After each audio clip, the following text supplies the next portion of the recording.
Pokemon card shows can be very intimidating. Here's how I like to approach them. I would not recommend going in blind. You need to know what your chase cards are going into the show, and I would recommend doing research for what the current values are for those cards beforehand, and even like organize it in some way that's going to be easy for you to reference while you're at the show, whether it's on like a notes app or like I like to use Excel sometimes. That way I can have the card listed and the price. You also need to go into the show with a set budget in mind. Cash is always going to be king at these card shows, so I would recommend only taking a certain amount that you're comfortable with spending to try and help you from going overboard. Once you get to the venue, I would always recommend kind of doing like a quick lap around to see what each vendor has, so that way you have an idea and know who you can come back to later on to try and buy or negotiate with. Which leads to my next point.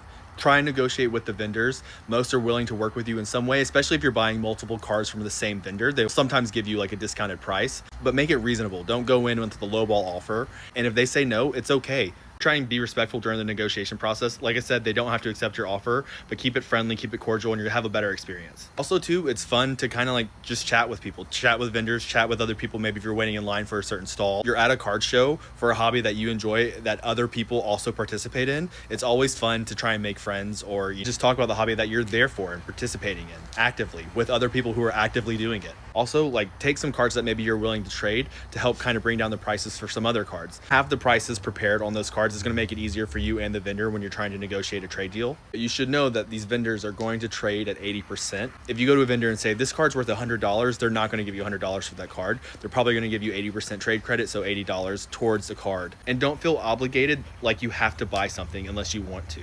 You're at the card show, check out and see what vendors have. If you like something and it's within your budget, go for it. If not, it's okay to walk away.